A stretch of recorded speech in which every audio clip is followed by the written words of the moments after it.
For many people, home is a sanctuary, a refuge from the chaos and confusion that mediates reality. It is where we can be amongst those we trust, be ourselves, and be safe in the knowledge that we are in fact safe. However, for others, nothing could be further from the truth.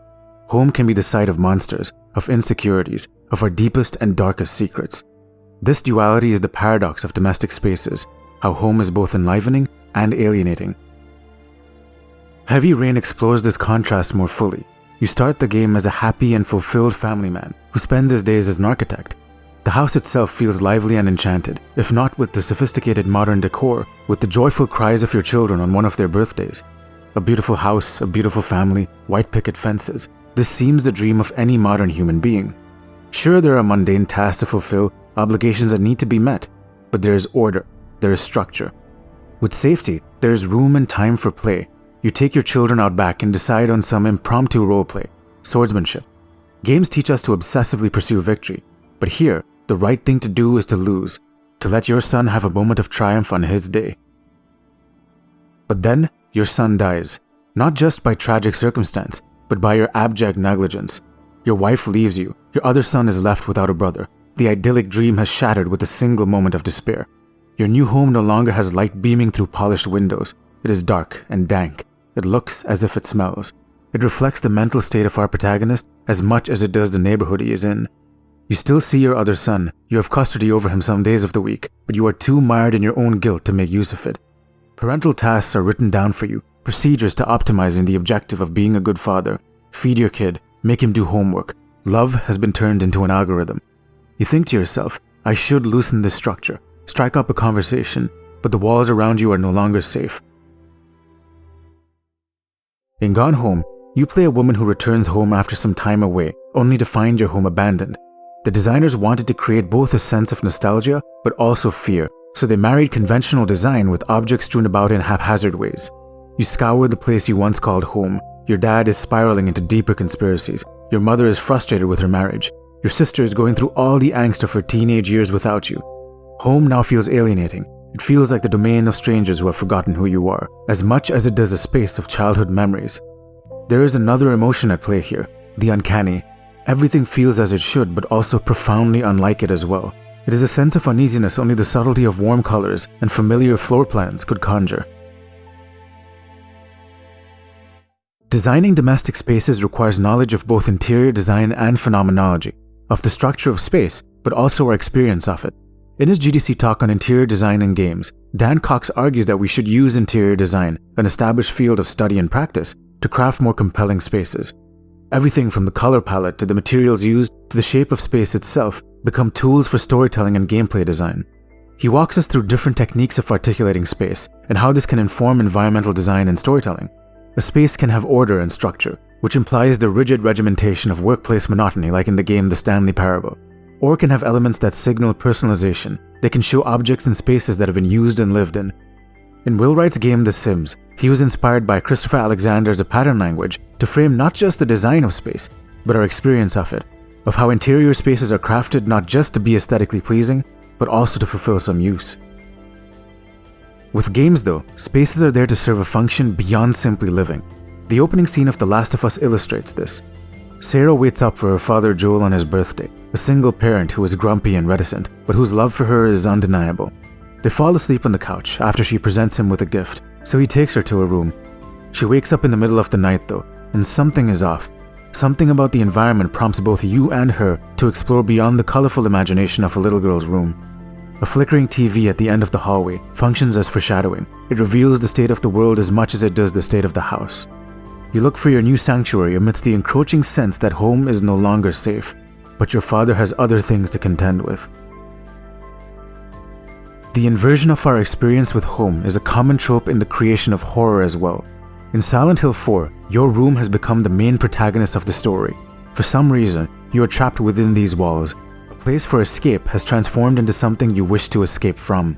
Everything feels grimy, organic even. The walls feel alive with the sentience of some ethereal force. The room deteriorates further and further the more the game progresses, but the paradox here is that it is also the only place you are safe. I suppose feeling trapped by the walls around you is no longer a foreign concept to most. Pandemics tend to teach us how we take the ability to be free for granted.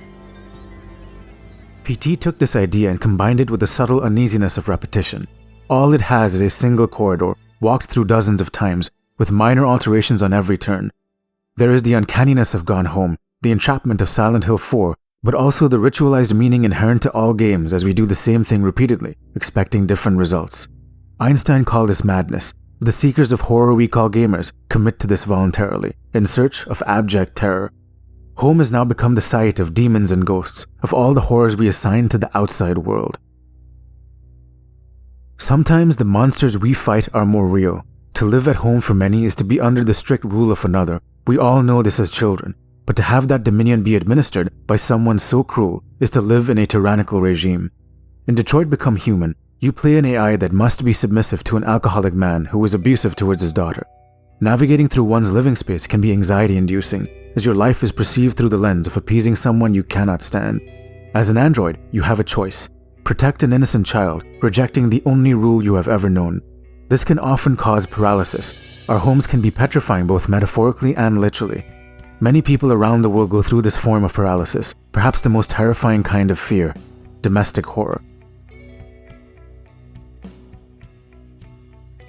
But the subtlety of domestic spaces doesn't require the appeal of an emotion as obvious as fear. It can be more mundane. In Uncharted 4, Nathan Drake has given up a life of adventure, settling instead for the safety of a life more honorably lived. He is happy, at least on the surface he is. He is with his beloved wife Elena, who is trusting and caring in every way possible. But something is missing. The choreography of this scene with Elena is fascinating. They share stories, tease one another. There's levity and trust and a beautiful sense of home. But there's also longing. A longing for the thrills of the outside, of the adrenaline of places not ventured and treasures yet uncovered. Sitting at home playing video games may be all of our versions of home, but for Drake, it is a reminder of what he has lost, his very identity. Home can be a place of shame, a reminder of your lot in life and all that is yet to be fulfilled. In GTA 4, Niko Bellic has been drawn to the Americas because of the promise of the American dream, only to find his cousin's accommodation reinforces his place in the world. The tiny cramped spaces of an ambitious immigrant are viewed more as a stopgap towards riches and mansions plastered on advertisements. However, that dream proves to be a delusion built on unloving family members and the paralysis of a lack of meaning. Obsessive attachment to the physical properties of our homes can lead us astray, lost amidst the lack of purpose shared by both the dispossessed and the privileged. When your identity is fractured, split between the many roles we play, we need a stable center. In the darkness, we are both a killer and a lover, and so holding on to the mundane seems more appropriate. The outside is full of terrors, but so too is there a darkness that resides within. Home is now a reprieve, not just from others but from yourself. Is it really home though? It is an empty apartment with boxes yet unpacked. But when your girlfriend sits with you to watch the entirety of To Kill a Mockingbird, yes, an entire movie can be watched, we are given the time and space to feel the comfort of another before all hell breaks loose, before the very thing that kept us balanced is taken from us. The very preciousness with which we guard home makes it deeply vulnerable to attack. Home is a space of conflicting emotions. There is no one word that can describe our experience of it. And so we realize that home as a concept needs to be abstracted from its assignment to one physical location. It can be wedded to a time, a memory, or a person. In the awesome adventures of Captain Spirit, home is where our protagonist's mother was, but she has passed away, and it is now the dominion of his depressed, abusive father. Fortunately, he has that thing many of us do when confronted with sadness, the escapism of play.